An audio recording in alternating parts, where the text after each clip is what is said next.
Can you shout out if you care about the New York mayoral race? You do? Okay. So I never know whether people, obviously we live in the area. My family and I live in the area, so we care. But I think I'd care even if I lived in San Francisco, because New York is our crown jewel. I mean, it's an amazing, amazing American city.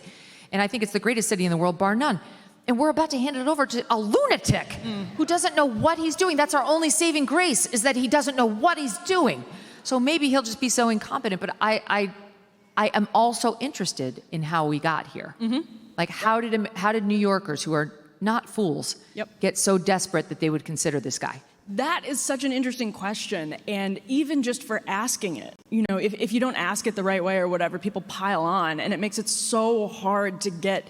First of all, it makes it hard for both parties to seed good candidates, because they don't want anybody who, like, Marjorie Taylor Greene is a really good example of someone who I think, growing up in Wisconsin, Marjorie Taylor Greene, I know she's from Georgia, but that is a person that and the political system is trying to make it impossible for her to exist as a normal, non-political robot. She is like the top small dollar fundraising Republican in Congress.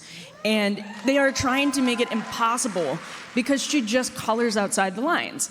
And coloring outside the lines sometimes means having uncomfortable conversations like, what on earth happened that Democrats in New York looked at Andrew Cuomo and said, this guy, he's been around a long time.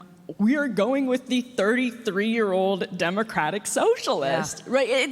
That's a huge problem. And now if he wins the race, which he probably will, again, the level of desperation that has to be behind people going with that, unbelievable. I know. The economic problems are not getting addressed on the right or the left. People are still suffering. This is actually a big threat to Trump come the midterms, right? Because he's still not scoring well in the polls on people's economic issues. And while he's doing everything he can, I mean, Trump would say his tariff plan is actually to help on the economic issues. He gets so much guff over it, but so far I feel like it's actually going pretty well. I'm a tariff person, so But that's another thing on which people were not open-minded. They were knee-jerk criticism of Trump, and so far he's brought in quite a bit of revenue on it. And it's helped us get Mexico to crack down on its fentanyl labs. It's helped us with Canada. I don't know. I'm very open-minded on the tariffs, but it's another thing you're not allowed to touch.